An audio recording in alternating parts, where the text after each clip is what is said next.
MTS N3 Labuhan Batu Utara. Bersama saya, Mana Wasalwa. Kali ini Mana ditemani oleh Ibu Yohana selaku staf kesiswaan MTS N3 Labuhan Batu Utara. Assalamualaikum, Bu. Waalaikumsalam. Oke, nah kali ini kita bakal bahas tentang masalah bully. Nah, jadi ini lagi rame-ramenya soal bully, iya. Ya kan? Jadi kayak bahkan lagi ada film yang Pyramid Game, iya. Itu tentang bully. Nah, bagaimana nih pendapat Ibu tentang bully?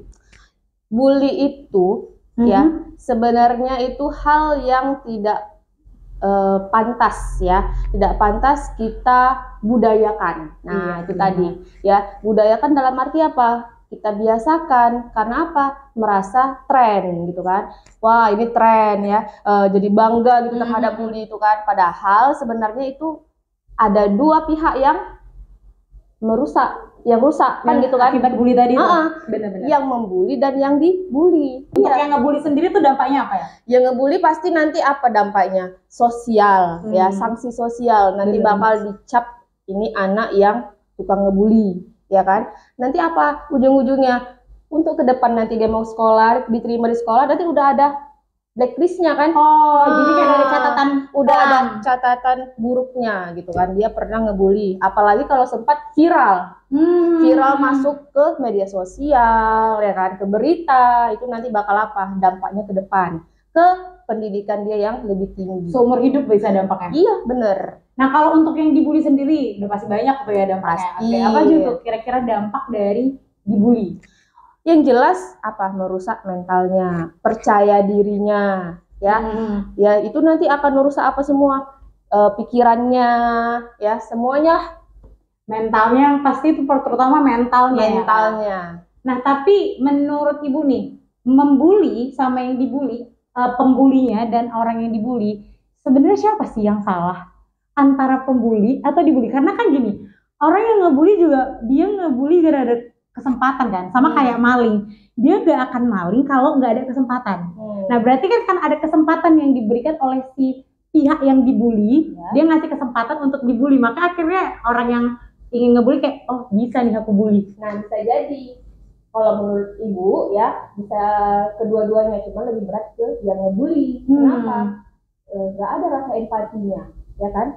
Dia udah merasa bangga dengan yang dilakukannya, coba dia merasa empati, dia nanti dari perbuatannya itu nanti akan merusak mental anak yang dibulinya tadi, ya. Pasti nanti ujung-ujungnya apa? Nggak mau sekolah, nggak mau ini, nggak mau itu, berdampak ke kesehatannya juga. Pembunuh mental ya. Iya, membunuh karakter.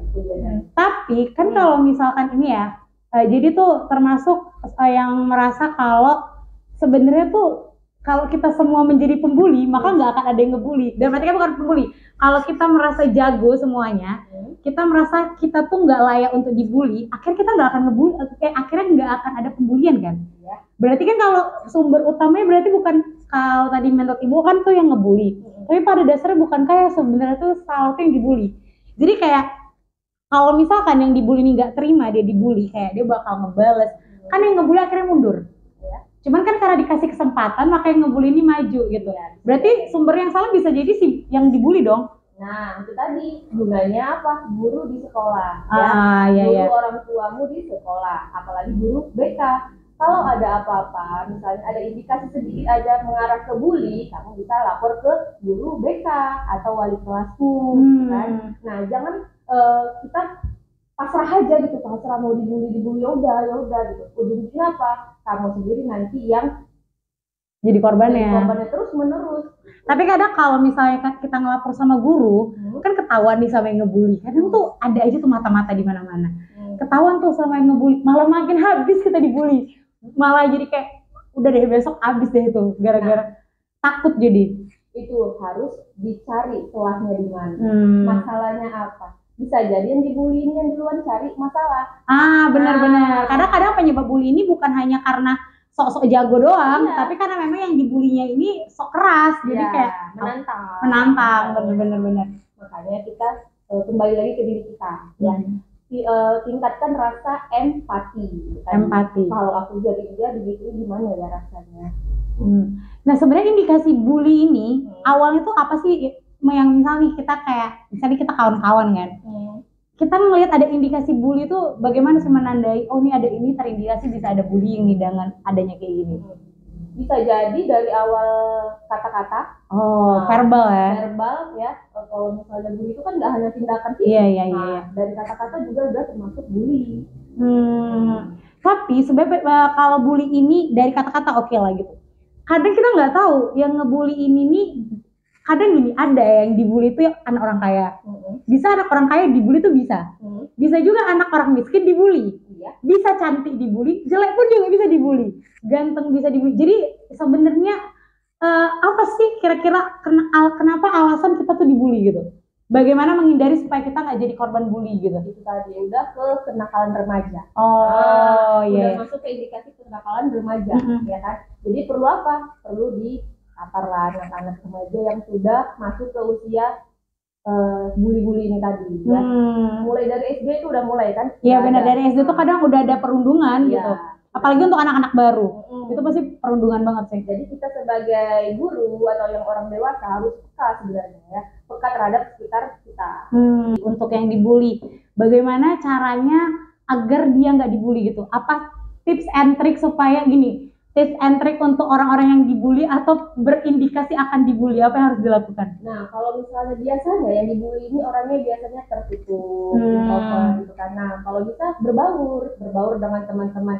Biar aja kalau teman-temannya itu merasa, ih ngapain sih kamu gitu kan. Ya udah, kita tetap biasa aja, jangan merasa minder atau malah merasa sok jago makin nantang gitu kan. Itu malah makin buat orang ingin membuli kita kan gitu kan. Jadi santai.